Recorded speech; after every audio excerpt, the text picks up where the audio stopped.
Okay, good evening, everyone. Welcome to another female athlete webinar series. There is a little bit of feedback coming there. There we go. That seems to be working. So welcome, everyone. I hope everyone is well tonight. Maybe just drop in the chat and let us know where you're joining us from. I mean, we've essentially got all kinds of corners around the earth already. I'm here in very hot Pretoria. Kuyashisa Kakulu here in Pretoria, which means it's very, very hot. And then Doc Phatho's joining us from KZN, and then we've got Dr. Kate Ackerman from Boston. So I see there's a couple of people joining. There's Jane from Edinburgh, got from Morna from Scotland. Sandra's here from Cape Town. See all the Gauteng people are hiding away from the heat at the moment. But yeah, keep us up to date with where you're from. We want to keep this as interactive as possible. We will definitely be taking some questions, if not through the presentation, but we'll do a very comprehensive Q&A at the end. And maybe just to introduce myself, sorry, that would help. My name is Shona, and I'm head of athlete success at Coach Perry. And if you've joined us before, you would have then also got to meet Doc Phatho. Doc Phatho Zondi, the sports and exercise medicine physician. She's an avid runner, and I always like to say that she's a mountain biker second and a runner first. Her clinical expertise is in injury prevention and management, and this has allowed her to join South African Olympic Games or teams to the Olympic Games and Paralympic Games and Commonwealth Games. Yeah, she's holds many leadership roles in many different positions and has been awarded a recognition award by the South African government for her contribution to advancing sports in South Africa. So welcome back, Doc Phatho. Nice to have you here. Thanks, Shona. Thanks, Doc. And I guess where we sort of came up with or wanting to dive deeper into this RED-S or RED-S discussion, you know, Doc Phatho and I had a discussion around the first webinar we had, and we just felt we didn't go into enough depth in the discussion. And so that's why we decided to bring Dr. Kate Ackerman with us. And Dr. Ackerman is a leading world expert in female health, and in particular RED-S or RED-S. And so Dr. Kate Ackerman is a sports medicine doctor and endocrinologist. She's the director of the female athlete program at Boston and is the assistant prof at Harvard Med. She's also the team doctor for US rowing. So Dr. Ackerman, thank you so much for joining us as well, all the way from Boston. Brilliant, thank you.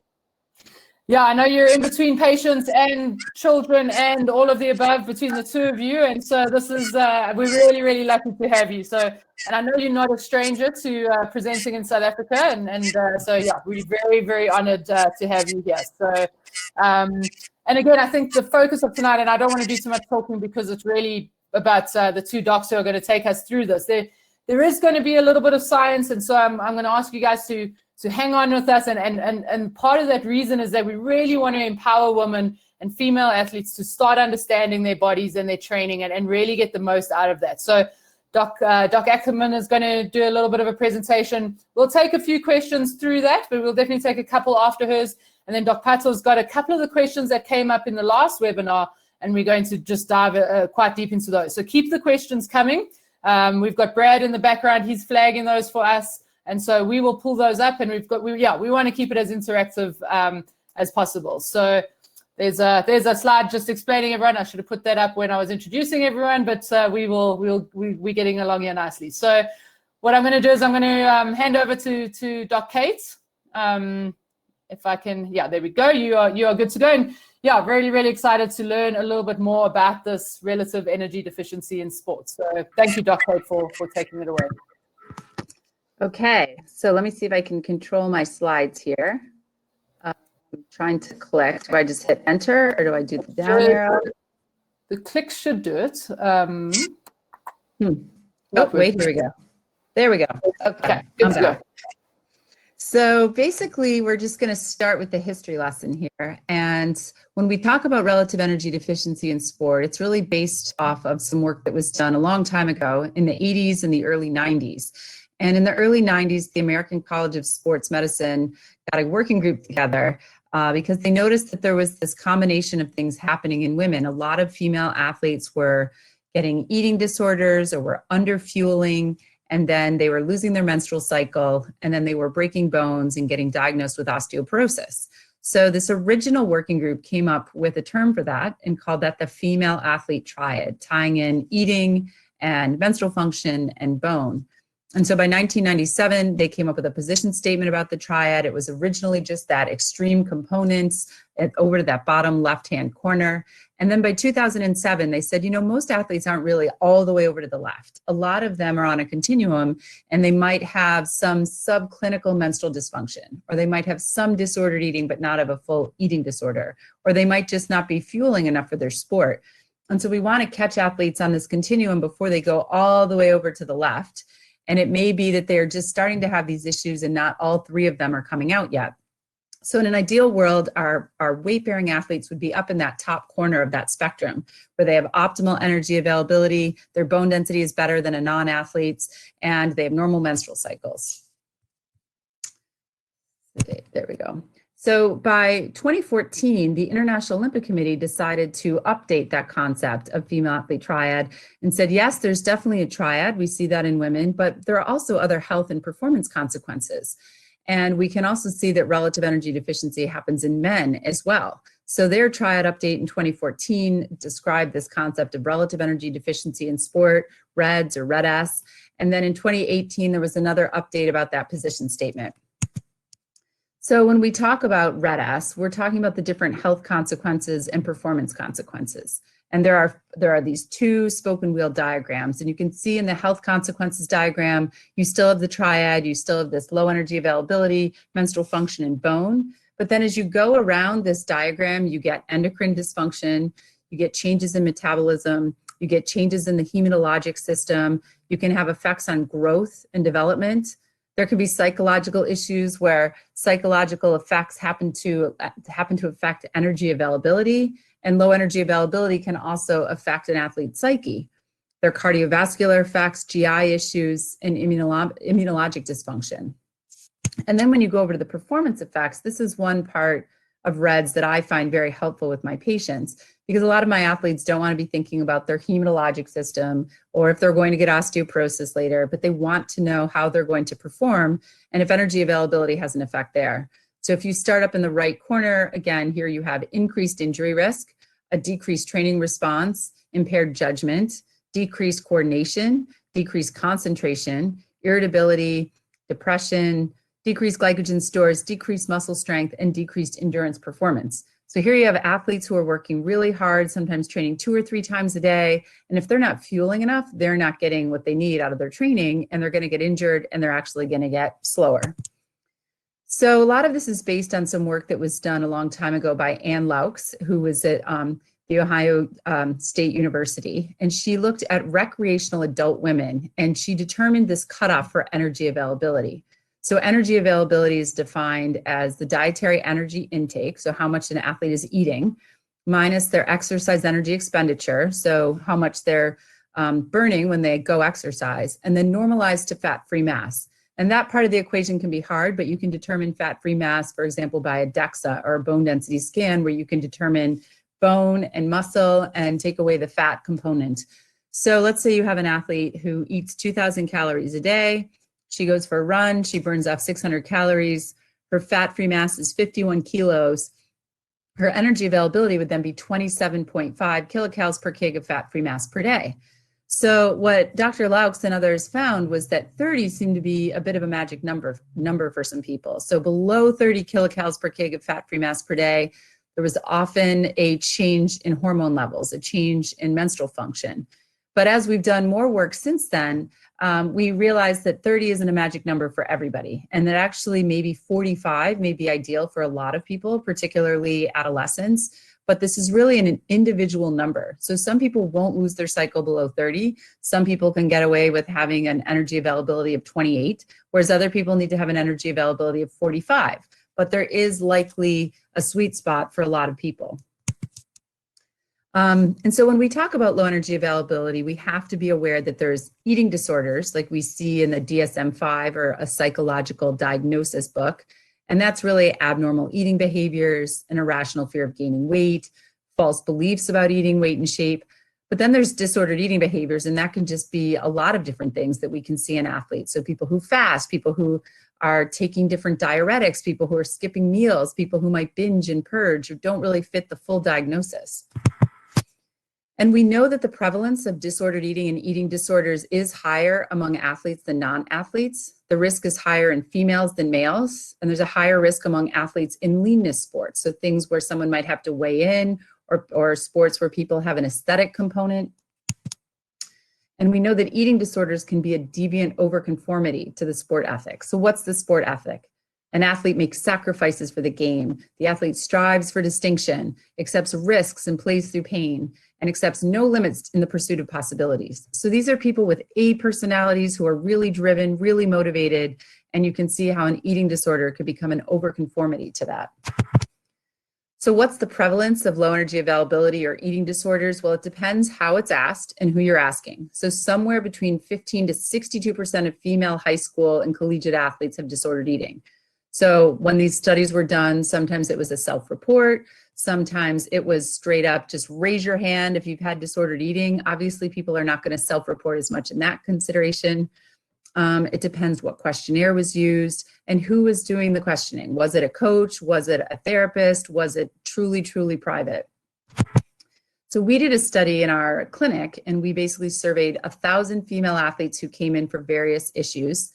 And we used surrogate markers of low energy availability or disordered eating. So there was just a question that said, do you have disordered eating or an eating disorder? We used a questionnaire called the Beta Q, and that is a brief eating disorder questionnaire for athletes. And then we used the ESP, which is a primary care eating disorder questionnaire. And we had about an 85% response rate.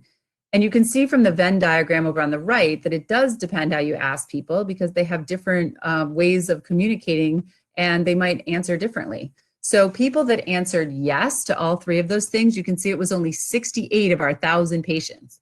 But if we counted somebody as having an eating disorder or disordered eating, if they answered at least yes to one, that was almost 50% of our athletes. So almost 50% of our female athletes reported yes in one of those ways of questioning them about disordered eating.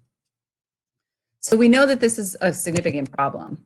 And what's the age of onset? Well, adult elite athletes diagnosed with disordered eating or eating disorders report having started dieting and developing problems during puberty and adolescence. This is a time when females especially are experiencing rapid changes in body composition and shape. They're getting more serious about their sport. They're exercising even more, and there's a lot of pressure on them. So when we focus just on the triad part of RED-S, people used to think it was just about a negative energy balance disrupting these hypothalamic pituitary ovarian axis hormones. So they thought if you don't eat enough, that's going to decrease your estrogen, and that's going to lead to low bone density. And that's partially true, except it's a lot more complicated. So when somebody starts dropping below an energy availability of 30, Ann Laux and her group found that there were changes in LH pulse amplitude and frequency, and LH is responsible for what's happening down at the ovaries. So you can see this response relationship, this dose response relationship at 30. However, as energy availability dropped below 30, there was bone protein synthesis and mineralization that decreased. Insulin, which we know is important for amino acid uptake, decreased. IGF-1, which is a form of growth hormone, decreased, and thyroid hormone decreased. And all of that happened even before there was a reduction in estrogen. So there are other hormones that are at play besides just estrogen that are affecting bone. And you don't need to memorize this, but this slide just gives an example of all the different things that can be disrupted. So everything in green is really good for bone, and everything in red is really bad for bone. And when someone is in a state of low energy availability, all of these things are disrupted. And so you can see they're all moving in the wrong direction. And this is another busy slide. If you're interested to know what are the patterns we see in both women and men, this is a review article that we did a few years ago just to demonstrate what's happening in females and what we know so far in men. So men have not been studied as much regarding RED-S, but we do know that they can have decreases in testosterone.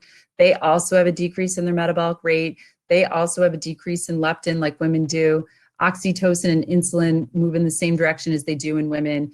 Thyroid function decreases.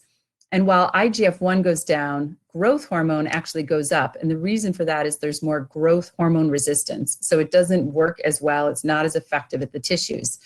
So we see all of these changes can happen, and we think in men, they probably need to have an even lower energy availability than women do to see these disruption. So just to go through a few, and not to bore you, we'll just touch on the thyroid and to kind of prove this. So when you look at the thyroid and the studies that have been done there, in 32 subjects that were just looked at cross-sectionally, they looked at amenorrheic athletes who didn't get their period because they weren't eating enough, eumenorrheic athletes, people who got their periods, and then healthy controls who weren't athletes. And the thyroid hormone T4 and T3 was lower in those amenorrheic athletes than the other two groups. So TSH is a hormone that comes from the pituitary, and it's stimulated by the hypothalamus. And so when they looked at those three groups, again, a different group of subjects, but the same idea, amenorrheic, eumenorrheic, or healthy controls, they found when they tried to stimulate the pituitary with thyroid releasing hormone, it was blunted in those amenorrheic athletes. And then finally, they looked at just eumenorrheic non-athletes. They looked at women who got their cycles, and they played with their energy availability. They actually changed the energy availability levels, and they found that as they decreased energy availability, there were predictable levels of T3 and free T4 that went down, and an increase in T4 and reverse T3 that went up as people got more energy restricted. So there was a distinct pattern that could be seen as the people were decreasing their energy availability. To just talk about the hematologic system, we talk a lot about ferritin and iron in female athletes in general. So you can have a decreased iron level when you're not eating enough red meat or not enough iron-rich foods. You can have an increased iron level when you're an endurance athlete and you have a higher turnover of red blood cells. You can have decreased iron levels when you're a runner and you have foot strike hemolysis, so the red blood cells break down when you're actually hitting the ground. And then, of course, you can have a decrease in iron when you get a menstrual cycle. So it's interesting that RED-S and the hematologic system actually run together. Many athletes with reduced energy availability have iron deficiency, and we know that iron deficiency can worsen that hypometabolic state, that low metabolism state. We actually need iron for synthesis of T4 to T3, and that's, again, thyroid hormone, and T3 is really important for the body to work correctly. Iron deficiency may also promote energy deficiency, and we need iron for reproduction function, so follicular development. We also need iron for bone health. So there are a lot of ties there, again, with the iron deficiency and low energy availability. Growth and development. So we know that if somebody is not eating enough, they could actually just flatten out on their growth curve. And that's why RED-S is important to watch for in adolescence. So you have these young athletes, particularly gymnasts or dancers or people that are trying to stay a certain size while they're trying to perform in their sport. There's also people who aren't getting enough calories because they don't have access to the food. So there's food insecurity issues. And what we see in these athletes is they grow to a certain point and then they may plateau in terms of height and they may actually dip in terms of weight. So this is an example of a growth chart of a dancer that I saw who really didn't want to go through puberty and didn't want to get any taller and didn't want to develop because she thought she was just the right size to be a prima ballerina. So potential performance effects, I'll just give a couple examples here. We talked about the circle, but this is a study I think is really, really informative that I like to break down for some of my patients. So this was a study of 10 junior elite female swimmers. They were 15 to 17 years old, and some of them had their period. They were the cyclic ones. Some of them did not. Those were the ovarian suppressed, and that was determined based on their estrogen and progesterone levels. And they looked at these two groups and they monitored them every 2 weeks for 3 months or 12 weeks. The ovarian suppressed, appropriately as predicted, had low estrogen and progesterone throughout the season. They had a decrease in T3, that thyroid hormone, and a decrease in IGF-1, that form of growth hormone, at 12 weeks. The cyclic ones did not. The energy intake and energy availability was lower in those ovarian suppressed. And most importantly, the ovarian suppressed had an increase in their swimming time, while the cyclic ones had a decrease in their time. So basically you have these two groups of athletes, they're doing exactly the same training. They train for 3 months in exactly the same way. And those who didn't get their period were eating less and they got slower. And those who did were eating appropriately and got faster. And so that's just an example of if you're doing all the training and you're not fueling, you're actually getting worse.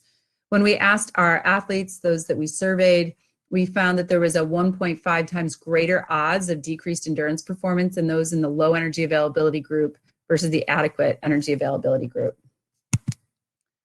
So how do you diagnose it? You really need to have a suspicion, and you need to be looking for this all the time. In the last year, there have been some articles that have come out about famous athletes, which has really helped put this on the map a little bit more, particularly in the US when we had Mary Kane speaking out and we had Molly Seidel speaking out and talking about what they went through with their coaches and what they went through their own eating issues.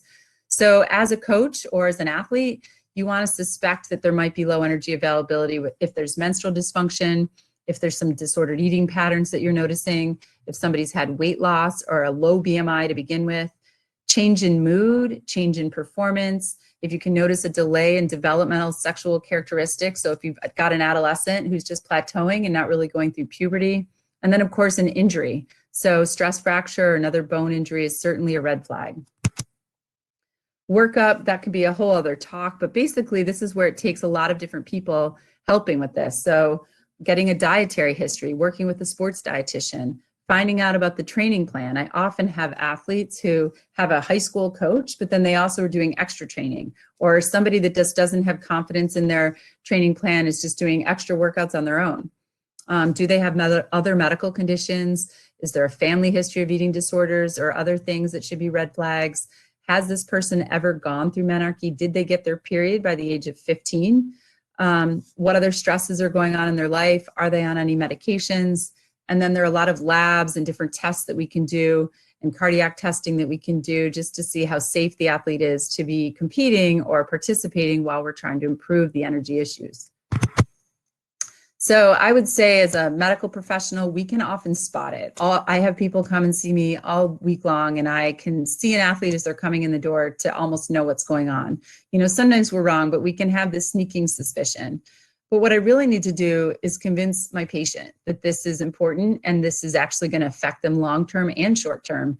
And so that's when some of the testing actually can kind of prove the point. So amenorrhea, low FSH, LH, estradiol, if all of those things are suppressed, it's probably related to low energy availability. In males, decreased libido or low testosterone, often a low white blood cell count or low iron or ferritin or T3 like we talked about, low vitamin D, changes in lipid panels. So there's a lot of different things that we can see. And those pictures on the right are actually the color scans that we can get from a DEXA or the bone density scan. So at the top is a female, at the bottom is a male, and both of them kind of look like Spider-Man. Both of them are red and blue.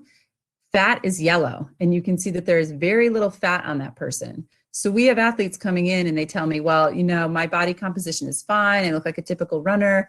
And when I show them these pictures and show them that they have no essential fat on their body, sometimes I can get them to kind of change their mindset. Well, actually, you do need fat for your cells to function. You do need fat for these different hormones to work correctly.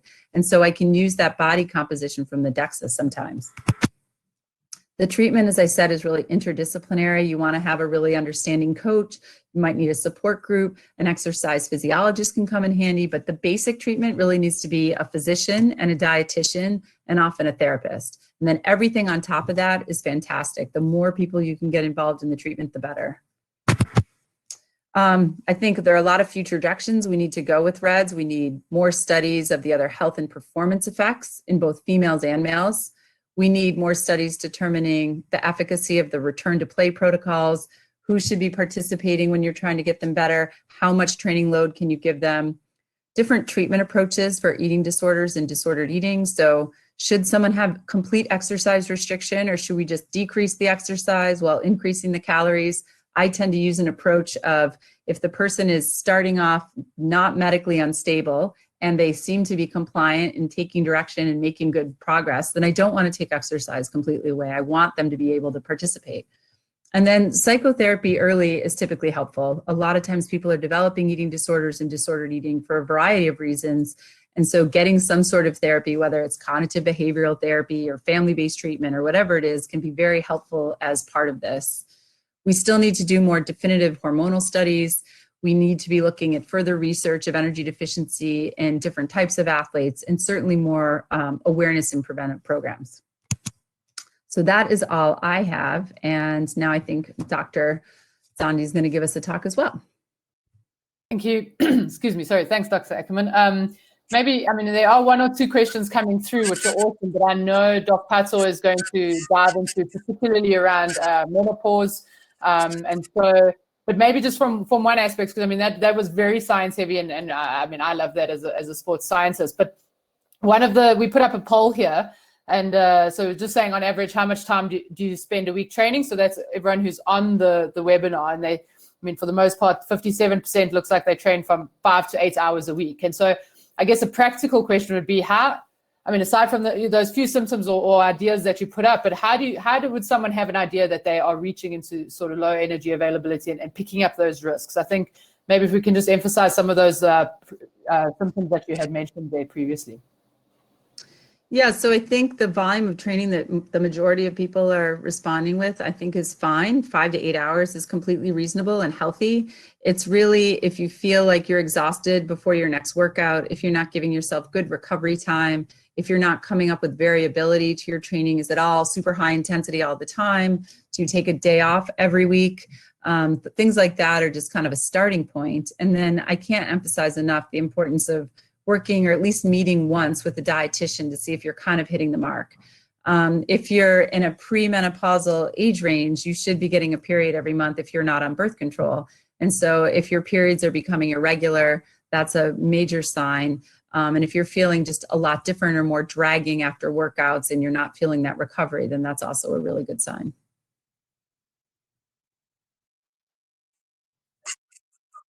So any questions from your side that maybe you've picked up or that you want to take before we jump into yours? There was a great question that I think is actually best directed to Kate or Dr. Ackerman. Okay. Yeah. Am I jumping a little bit? No, go for it, please. That can be directed rather to Dr. Ackerman, related to adrenal insufficiency. So one of the participants commenting that she feels extremely fatigued because of adrenal insufficiency, and we know that fatigue is a common symptom. So perhaps a question being really could the two relate? Could the two exacerbate each other? Maybe that's something you could shed some light on, Dr. Ackerman, as an endocrinologist.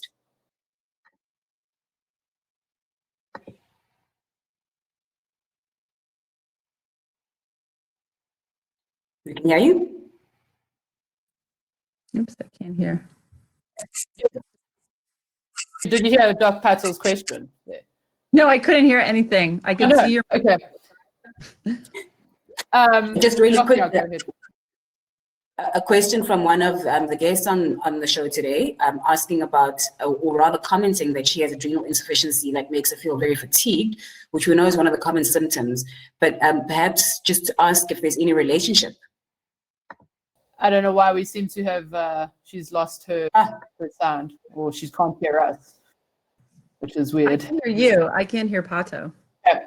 I will ask the question. Phatho, you're going to, Dr. Kate's going to be in silence when you're presenting, but Dr. Kate, there's a question coming through from the audience, from Mariam, and she's saying she has adrenal gland that's not functioning 100% and it's making her really, really tired. And I think Dr. Phatho was saying that your role as an endocrinologist, you'd be best suited to at least give some advice or information around that. Sometimes when people are talking about their adrenal, it's actually very rare that somebody has something called adrenal fatigue. We don't really consider that a medical diagnosis. It's often a side effect of overtraining. And so when people do overreach or overtrain, they can just have an overall fatigue that requires actually complete rest to recover from that. It's not that just the adrenal's not working, it's that everything is sort of suppressed. So to truly have a dysfunctioning adrenal is more a more serious diagnosis, and that's Addison's disease. But the adrenal not responding or the different hormones being suppressed are more likely related to overtraining or underfueling.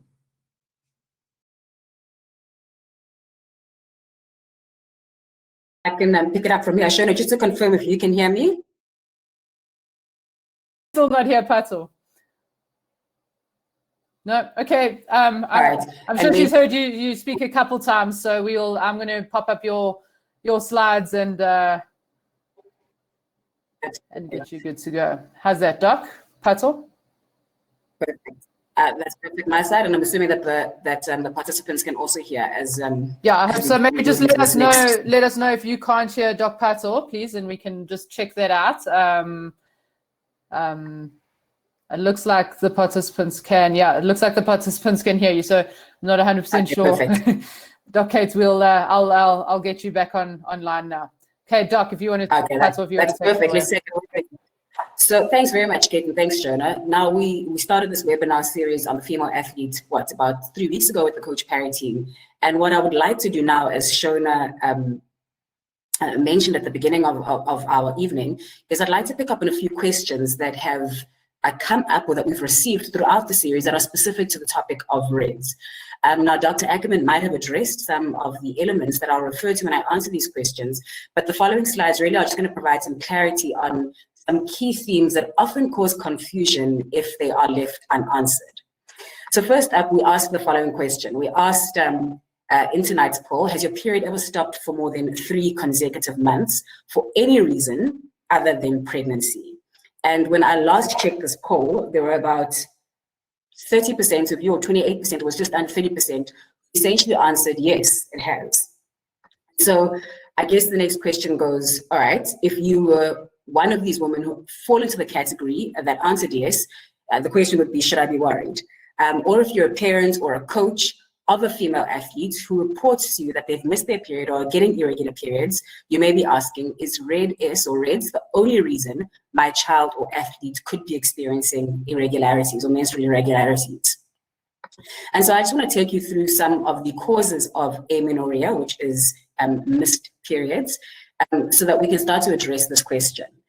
Now, it's important to understand that there's 2 main categories of amenorrhea. There is what we call primary amenorrhea, which is essentially when you don't get a period by the age of 16. So Kate mentioned, or Dr. Kate mentioned 15 as an age, but basically if by the time you reach 16, you haven't had a period at all as a female, we'd call that primary amenorrhea.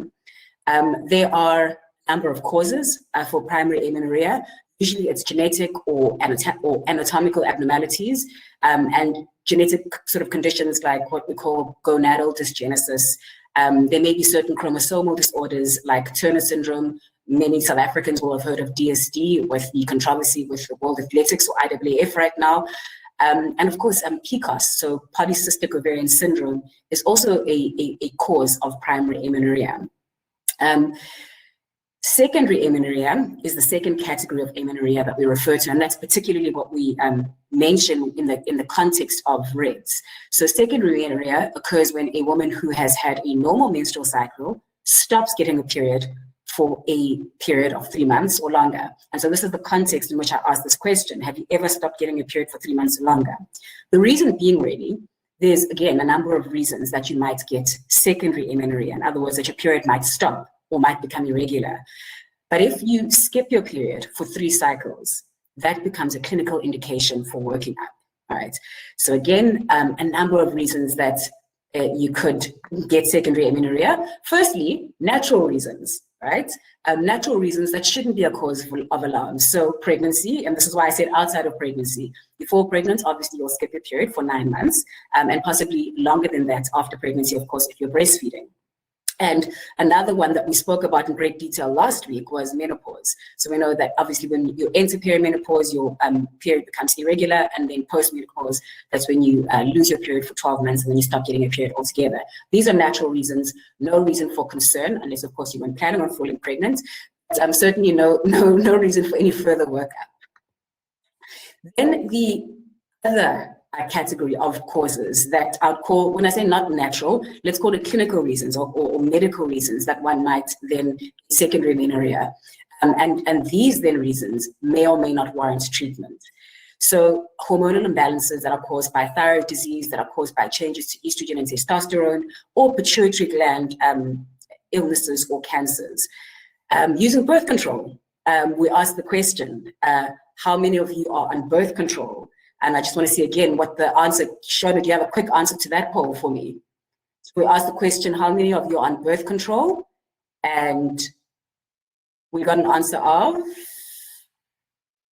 okay, now it's coming up. The poll is active right now. So about let's just call it 20. We'll call it about 20% of the respondents currently commenting that they are on birth control. And what you will know, depending on the kind of birth control that you're on, if you're using a hormone-based birth control, like the Mirena, like an intrauterine device, like Depo-Provera, the injection, that again, you might not get your period for a certain period of time. And that again, that's entirely induced. So again, wouldn't be a reason for you to be concerned, as long as you're aware that that might be one of the side effects of your hormonal birth control. The use of certain medications like chemotherapy or medications that are used to treat certain mental illnesses may also cause secondary amenorrhea. Structural issues, I mentioned polycystic ovarian disease, also sometimes certain medical interventions. So if you would have gotten a DNC to treat either a miscarriage or other kind of uterine problems, it may sometimes result in scar tissue that then also causes structural problems that disturbs your menstrual cycle. And lastly, lifestyle factors. So we've spoken about RED-S and energy imbalance, eating disorders, and of course we know that emotional stresses might also cause menstrual irregularities or skipped periods. All right, so now we have gone through a whole list of possible causes. The question then becomes, now what? You know, out of all this menu, how do I know what I have and what's more important and when I need to be concerned? So now, as I mentioned when I started, secondary amenorrhea, in other words, where more than 3 months or consecutive months of skipping your period or skipping your cycle rather, requires a workup. Typically, this would start with a history, and Dr. Kate went through a nice little detailed slide about what kind of questions that you would ask in the history. And really, you're asking about symptoms that are specific to different causes. So in the history, you're trying to pick out any symptoms that would point you in a certain direction. You're asking if the patient has any medical conditions or is on any medication that could be causing amenorrhea. You're asking about lifestyle factors. And of course, if they're an athlete, you also want to get an indication of training frequency, of intensity, and of energy consumption. Now, we also, of course, ask about sexual history and sexual activity, because if there's a chance of pregnancy, before you move to any physical or any complicated labs, what you want to do is you want to get a pregnancy test. Most doctors keep these in their office. Before you even move to a physical exam, you might ask your patient to go outside and do a urine test so that you can rule that out if it is a possible cause. Because obviously, if that urine test comes back as positive, then it leads you down an entirely different direction. And so the physical I'll do will be very different. I refer you to an obstetrician or a gynecologist, and I end my consult by having a good discussion with you about how to train safely in pregnancy and what you're going to do and how much you're going to do, and that will be that essentially. But of course, assuming that you're not pregnant, then we might go through another route. So we'll do a thorough physical exam. Again, now informed by history, we might be looking for certain things in the physical exam. And then depending on where that leaves us, we might do some blood tests, all right? And again, I won't go into a lot of details. Dr. Kate mentioned the ones that are specific to RED-S, but of course, while you are still trying to exclude other pathologies, you might then do some other blood tests. And lastly, of course, there might be some indication to do some imaging. So whether it's a pelvic ultrasound, whether you're doing an abdominal ultrasound for other pathology, X-ray, CT scan, MRI, and of course, Dr. Kate mentioned a DEXA scan, which is what looks at bone density. Really importantly then, the treatment is entirely determined by the specific cause. So really, really important. The way I was taught medicine is you don't treat unless you have a diagnosis. Right? You can treat the symptoms, but then you're just brushing the surface. So really important to get to a diagnosis to understand what's causing your secondary amenorrhea and then direct your treatments towards that specific pathology.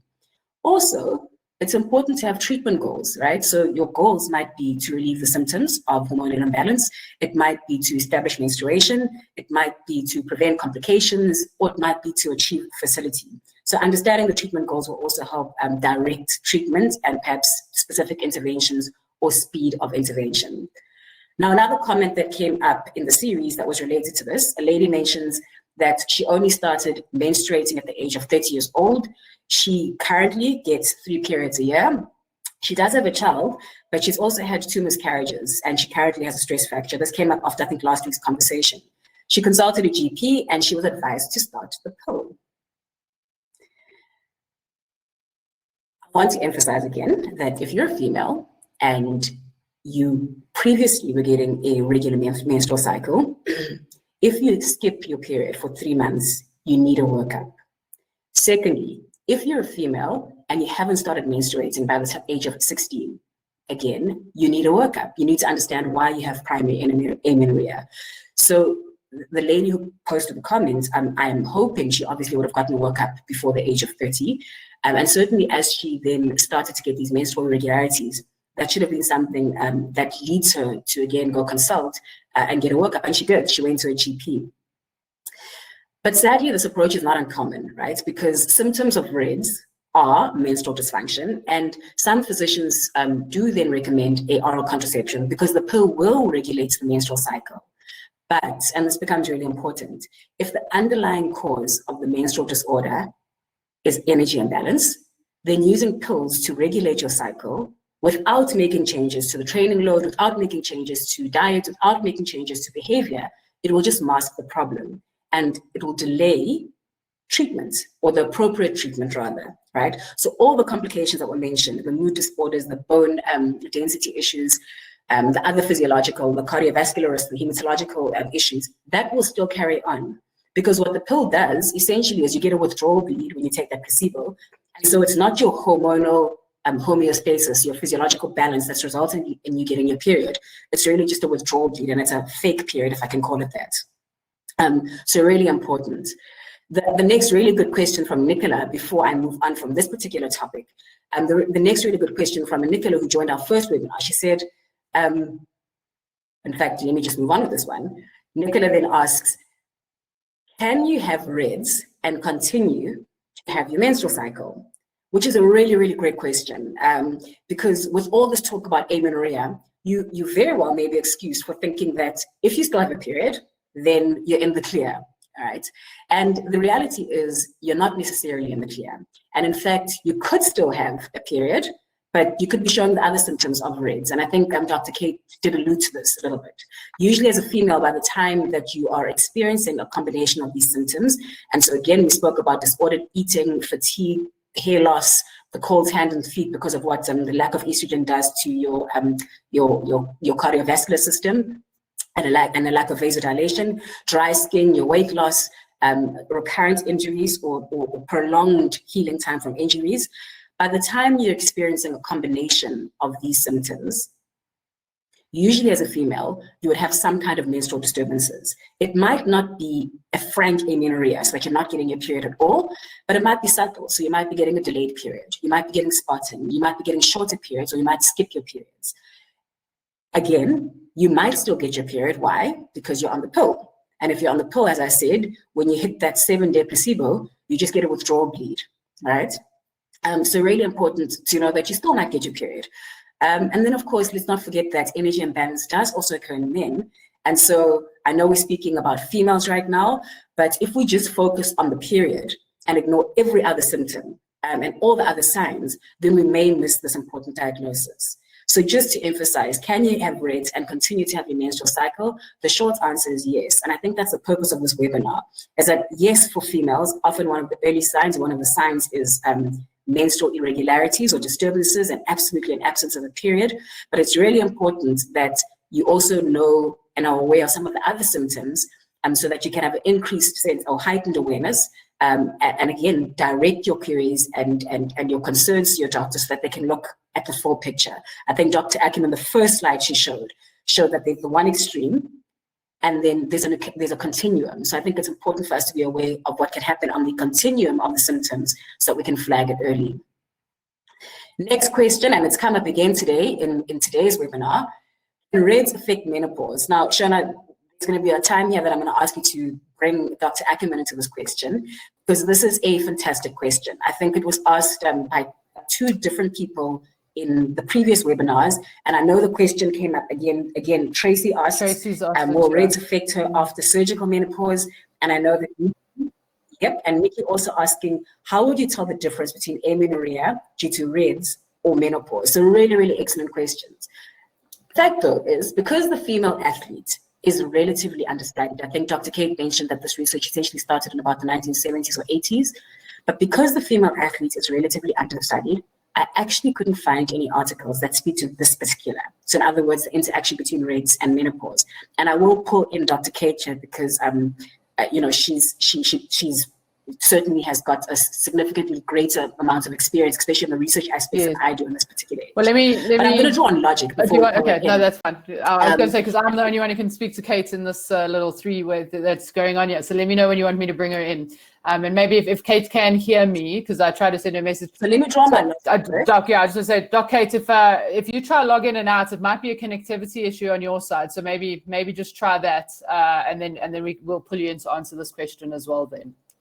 Okay, cool. Doc Phatho, fire away. Thanks. Okay, super.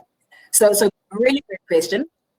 Let me try and apply my logic here. So if I keep it really simple, we know that RED-S, through its influence on that hypothalamic axis, does decrease the production of estrogen, right? We know that. We also know that one of the main hormone changes that occurs during menopause, ultimately at the end, not during perimenopause, but the end, is a significant reduction in estrogen. So in theory, my answer would be yes. In terms of estrogen levels, what you would experience is you'd experience a double hit, okay? So if you have RED-S before menopause, ultimately, remember what we're saying is that leads to decreased estrogen. And in terms of bone health, at least, you'll already be experiencing complications and compromise on your bone health. So if you have RED-S before menopause, then you would enter menopause with a lower baseline of estrogen levels and therefore a lower threshold in terms of bone health. The effects of reduced estrogen after menopause would also be worse on bone health, right? Because again, you're working off a lower base. Then, because some of the symptoms are similar, so RED-S and menopause, fatigue, mood disturbances, decreased libido, menopause could mask the symptoms of RED and vice versa. So RED-S could also mask the symptoms of menopause, right? I should have put the slide up earlier so that Dr. Ackerman can actually read this and then give her input as well. So at this point, Shona, please, I'd love to hear her input. Also love to hear if there's actually any studies that speak to this. Did you hear all of that, Doc Kate? I don't know what that was about. I was reading your slides, Phatho. I assume you said great thing. So I don't think there are a lot of studies about menopause. This is kind of the frontier that I think we're getting closer to menopause are excited to study because it's so much of an unknown. I definitely have friends who kind of struggled with RED-S and didn't know what it was and were told that they were in early menopause when they really weren't. So there's such an overlap here. We definitely need to be studying it more.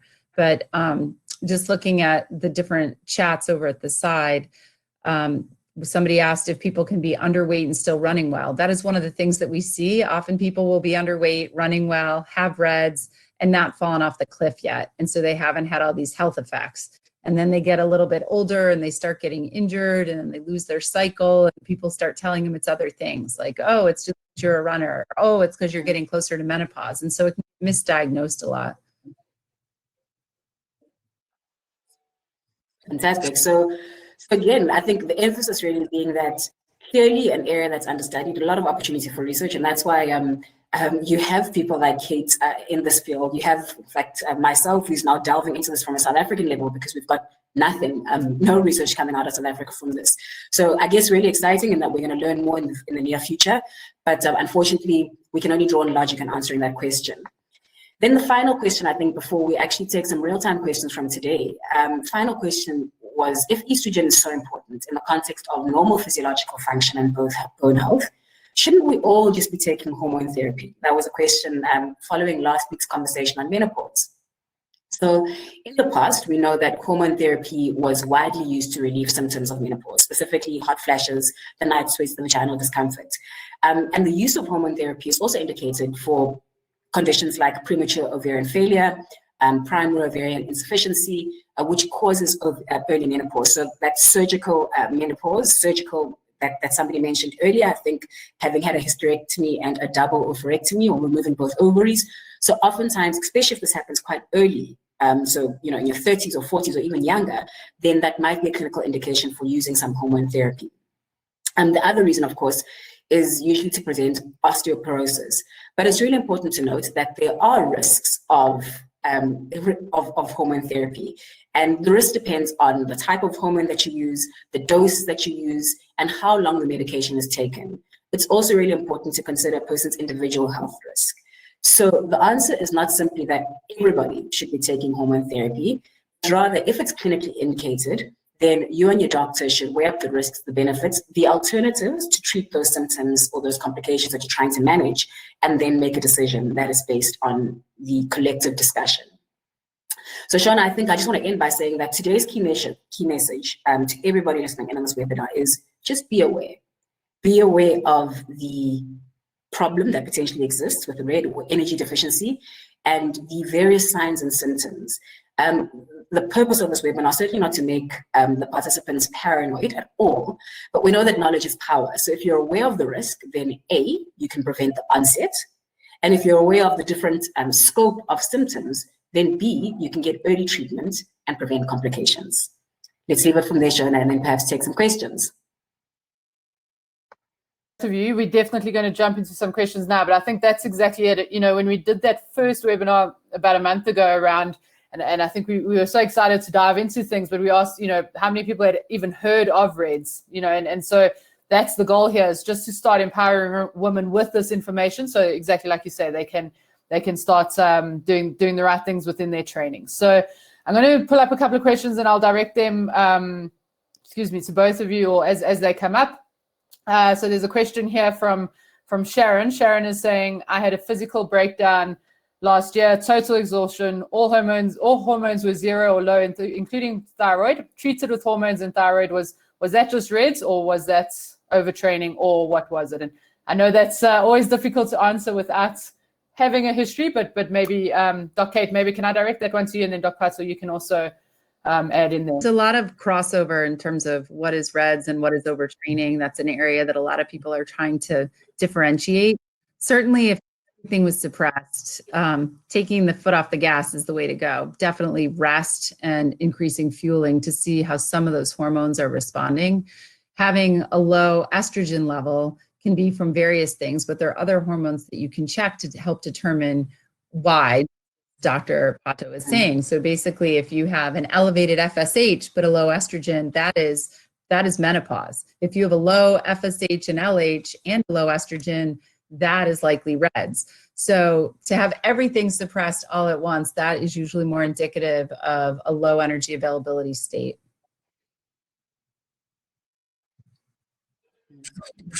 Brilliant. That's the only thing that I would just add there as well. And it's when I'm with students, they get tired of me saying this, but it's really important to get a diagnosis. And if you can't do it yourself, to refer to somebody who can and who can help you with that diagnosis. Sometimes the presentations are really tricky, so certainly not just reflect to the initial clinician that will see, because I mean, I've had many patients with me, and in the first consultation, it's not clear what's going on, but you need to just dig a little deeper until you have your why, because then you direct your treatment there. If it doesn't work, then you look elsewhere. But you sort of don't shoot with everything that you've got in your arsenal. Thank you for that. Caroline's asking a question, and I know we are doing a full-on nutrition webinar next week, and so it's following on quite well from this low energy availability sort of discussion, but I am going to ask this question now. Caroline's asking, how important is refueling promptly after a long or hard run? If you don't, could it lead to similar problems with bone health? So I'm happy to start with the answer. Yeah. We know that refueling, again, it'll be probably like something that you hear, a hymn that you hear from a sports physician, or even your physiotherapist or coach. We know that refueling is really fundamental in terms of recovery, really important. So in terms of sustaining performance, recovery, and certainly building on performance, when you refuel, how you refuel, and with what you refuel, so the quality of your nutrition becomes really, really important.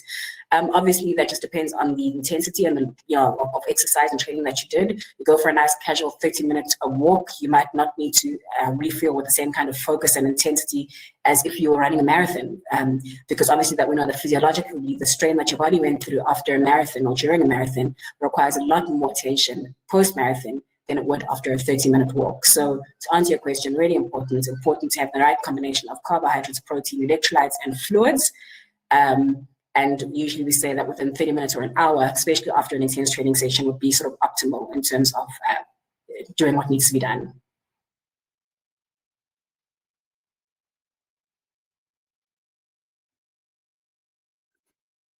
And we definitely will get into that with Nikki, who's our resident dietitian, next week. And I guess maybe practicality around, we're talking low energy availability, and we say to people, well, you must, perhaps eat more, but that's not always just a plain answer. So yeah, be sure to tune in next week, because we will dive really a lot deeper into essentially the nutrition side. Laurel, in the beginning, she asked us quite early on, she would say, what about low energy levels post hysterectomy? So when her ovaries remain. Is that related to RED-S? How is that somehow related there? I mean, a hysterectomy, basically, if you have the ovaries, you can still check hormone levels. So the hysterectomy just means that the uterus was taken out, but it's not an oophorectomy. So if somebody is premenopausal, yes, they won't know that they're getting their menstrual cycle, but we can check hormones to determine if their hormones are in a normal range. Okay. Brilliant, thank you. I'm just going to click onto this next slide in the meantime, and just let people know if they're wanting to hear about the next webinars, and that is on the page, and the link is there, and Doc Kate's and Doc Phatho's Twitter handles are there as well. We are going to dive into a couple more questions. I know I have two extremely busy physicians with me, but I am going to squeeze a couple more out of you guys if that's okay. Let me just find that one I had. Angela, go ahead. I was going to highlight one, I think. Again, probably that will be delved into a lot more detail next week. But speaking to fueling before, so coming from Mona saying, I find it really difficult to fuel before a run. I have a severe GI response, and I know that this is commonly reported amongst runners, and then you have to go and look for portaloos, which is really not pleasant. During a run. So question really being, what do I do then? And I know Nikki can go into great amounts of detail. Again, depending on the intensity and the duration of exercise that you're going to participate in, it does become really important to fuel. And there's a few strategies that you need to play with. We always say that you must train your guts the same way that you train your muscles for a race. So again, it might be, having your, I call it pre-match because I sometimes work in rugby, but having your pre-race fuel, timing it so that it's about, a bit of a distance away, 2-3 hours. I know when we're running marathons that start at 6 o'clock, it becomes impractical to wake up at 2 to eat. It might also be like changing the quality of food, the specific fiber or intake, so that it doesn't cause the same amount of GI irritation. Nikki will probably have a detailed conversation about sucrose and glucose and sort of the different forms of carbohydrates and how they irritate the GI. But I think fundamentally, this is very much a valid concern, Mona. But again, consulting a dietitian might help you understand a few tricks or alternatives, rather, that you could then try that would at least give you the energy that you need to sustain your efforts throughout the run. Because we know that if you're running a marathon, you're not going to be able to do so effectively and perform at your best on an empty stomach, or if you haven't got, again, the right amount of carbohydrates, electrolytes, fluids going into the race. Shona, you probably will to expand on that more as well from a coaching perspective. Yeah, definitely. I think that the training the guts bits is really, really key. And I think managing or we almost say periodizing your nutrition as well. So whatever sort of aspect you're training, you want to be able to be fueling for that specific training. So if you're doing a high intensity training session, you want to be sure that you're definitely fueling for that session.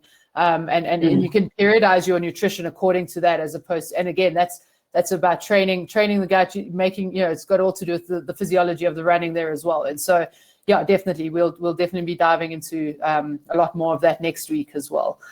Great. So I'm gonna jump into a question here from Angela, and Angela's asking: last summer I had low iron and high creatine in my blood tests. Are these related? Oh no, wait, sorry, I already asked that one. Apologies. That's not the one I wanted. There's another one. Sorry, and I've now lost it. Oh, there we go. Sorry, it's from Concelia. It says, I have iron deficiency and I'm on treatments. If I miss one day of treatments, I'm unable to breathe during training. What do you think could be the cause? Again, I mean, these are tough questions to be diving in straight away. But is the iron deficiency related somehow with? I know you did touch on a little bit, Doc Kate. So it has to do with iron stores and the fact that your red blood cells need iron for oxygen carrying capacity. So I don't know what this person's iron stores levels are. So there are different things that you test in the blood. You check ferritin, you check total iron level, you check the percent saturation, so how much the receptors are saturated with iron. So it may be possible that this person continues to be a little bit iron deficiency and they're kind of living on the edge there and don't have enough stores. So I would encourage them to get more lab work done and follow up with their doctor. Okay.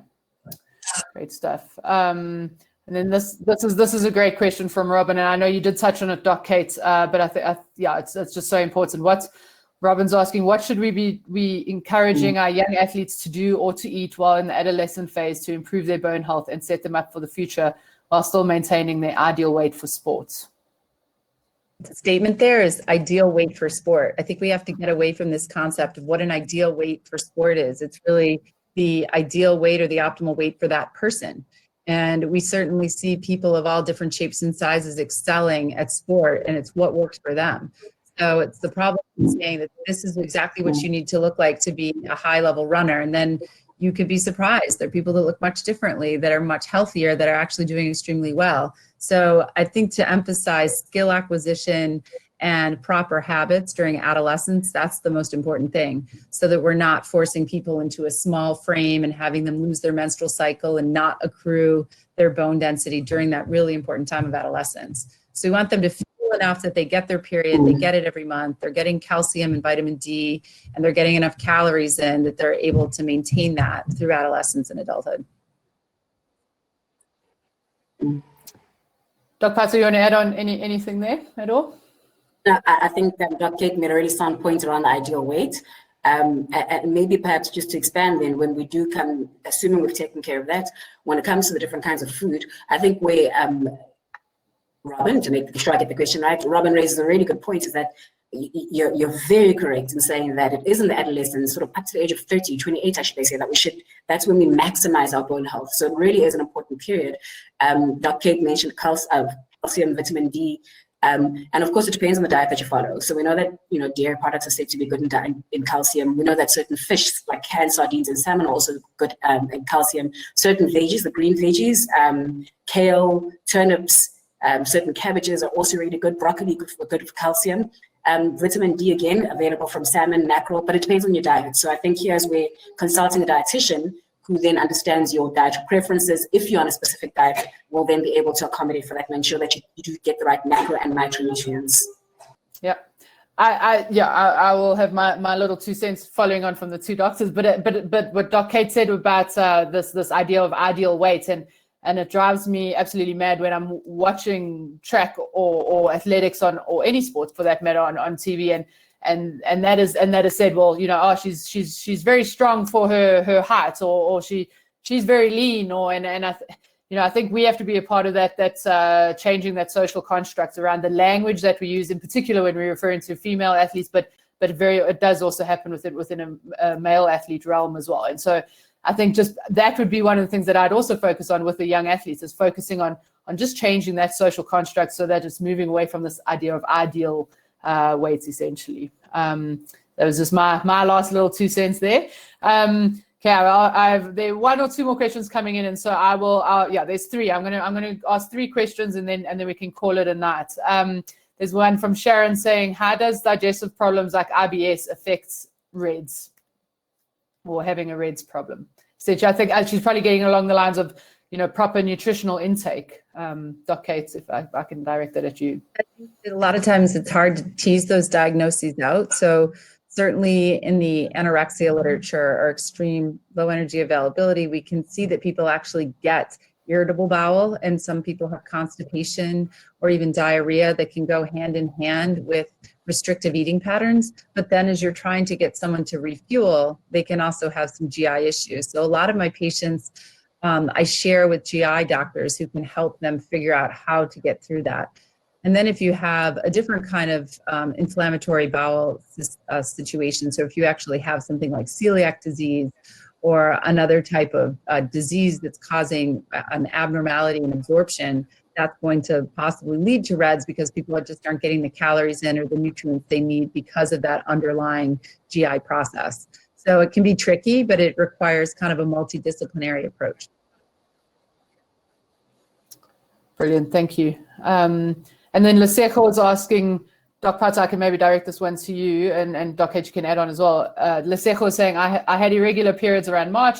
And then I was diagnosed with kidney infection. Pregnancy test was negative. Same thing again now. 2 negative pregnancy tests and still no periods. Low energy and frequently signs of flu and headaches. Do I have RED-S? I know you can't give that answer right up, but perhaps if we could advise Lesego from there. Sure. So I'm happy to go first here, and excuse my background noise. My alarm clock of a 2-year-old is going off right now. But no, I think you're very correct to be concerned, and I think you're very correct to have consulted a clinician or a doctor to investigate and to find out what the underlying cause might be. If we've excluded pregnancy, you saw that big menu of some of the conditions that can cause amenorrhea or menstrual disturbances that I put up. And so I think it is important to then essentially have an approach to working your way through it. The first thing first is to take a thorough history. So you've mentioned some of the symptoms or signs that you've got, but also obviously if you're sitting down with your GP or a sports physician, they'd ask a few more directed questions. So common things occur commonly. We might have excluded pregnancy. What else might be? You'd look at things like polycystic ovaries, and if you've got some signs and symptoms there. Certainly from a RED-S perspective, if you're an athlete or if you train regularly, I'd take a training log for you. I'd want to understand how much you train, your intensity. I'd also want to understand sort of your energy intake, as we've discussed before. And then, of course, I'll also direct my questions to some of the other clinical causes of secondary amenorrhea to ensure that I don't miss anything there. If I still don't have any answers, or hopefully at least my history will sort of direct me to a certain, at least differential diagnosis, which in other words, I'd have a top 3 from the history, then I'll probably do some investigation, some labs or some bloods to then try and see if I can confirm or exclude some of those, right? And again, the bloods that I'll do there would be very much determined by what are my top differentials. We have mentioned some common ones that we do now. If you're talking about relative energy deficiency syndrome, we speak about FSH, estrogen, and LH. And we know that if all of those are suppressed, then maybe it leads you in that direction. But of course, it's in the context of a history, and then these labs, a physical examination. And then, of course, if it's still further indicated, you might then get some imaging done. So whether it's an ultrasound, if I'm thinking maybe polycystic ovaries, if I might get some x-rays done, or I might get a DEXA scan done if I really am thinking it might be RED-S and you might have complications. Doc Kate's nodding. I think she's happy with that. So I'll just pop onto the next one. So I think, Hasina's asking around nutrition, and I don't really want to go too much more into that because we will cover a lot around the differences between men and women in next week's one. And then there was one around a training one, which I perhaps just want to say there was a lady who was asking around training and how she's struggling. She was worried that she wasn't going to make her marathon. And again, I just think that these things are never just one component. So we're talking RED-S now for sure, but I think there's many other training aspects that we would need to dive into to really decipher these things. So it isn't always RED-S, essentially is what I'm saying, is that I think there's lots of other things that we have to always consider as well. Okay, and then the last question is from Hasina. She's saying, I got my periods again after 6 months. Is it safe for me to start increasing my weekly mileage again? She's obviously a runner. I didn't see Hasina's first question, but perhaps I would want to know what the cause of her amenorrhea was, and I keep on going back to that. So assuming that we've treated the underlying problem, there was energy deficiency and she started to get a period back, obviously there's a way in which you're going to step up the training. And if you're going to step up the training, you need to make sure that you are appropriately stepping up the energy consumption. So again, the quality of food that you eat being more important than sort of the absolute quantities, but quality and density being really important. If there was another reason for her periods going away, so the secondary amenorrhea, then obviously it would be important to establish that has been treated from a medical reason, despite the fact that her period, that menstruation or cycle has come back. Brilliant. So now, I think that's the combination there again. Doc Cates mentioned that around this like disciplinary team, and I know everyone doesn't have access to all of those things, but to have a coach that guides you in that return to play and that progressive structured return, I think is key.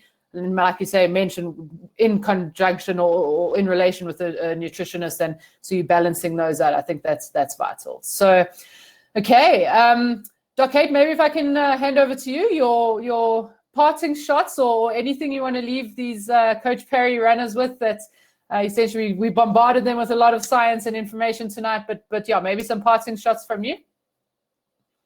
aware of these issues. And as Dr. Phatho has been saying, it's important then to bring it up to your doctor and to bring it up to people that have the expertise in the training. So rather than just trying to guess, going to your physician, going to a dietitian, bringing it up to the coach and trying to get more information so you're really knowledgeable rather than trying to self-diagnose and muddle through and feel like you're just not doing your best. Brilliant. Thank you. Dr. Phatho, thanks again for joining us, and your parting shots for tonight. As my dad always told me, prevention is better than cure. So really important now that you're aware of the risks and what might put you in that category of female that would be at higher risk for energy imbalance or energy deficiency rather, just maybe making sure that you manage your circumstances entirely so that you prevent onset of energy deficiency. And then of course, just having increased awareness would make you diagnose or more sensitive early on if you are going down that road, and make sure that you get early intervention. There are many clinicians available throughout South Africa who could help you. Just go to the right person, in other words, a specialist or somebody who knows and can understand the dynamics of your lifestyle. Excellent. Thank you. Yeah, again, thank you both for your time. Dr. Ackerman, I mean, yeah, Dr. Phatho seems to be becoming a regular on these, but Dr. Ackerman, it was really, yeah, we're very honored to have had you, and I know you are extremely busy, and so we really appreciate your time. Dr. Phatho, that doesn't mean we don't want you back either. We love having you, and so thank you for your time as well. Yeah, and for all of you who have been joining us, I mean, I really hope that you got some value out of this. If you do have more questions, please pop them onto that YouTube page, and we will try to answer as many as we can as we go along. And as we've mentioned, there's a little click there button for the nutrition webinar that's happening next week with Nikki de Villiers, who's our resident dietitian. But yeah, thank you both doctors for your time. Really appreciate it. And yeah, have a good rest of your day and good rest of your evening on this side. Thank you so much. Thanks, everyone.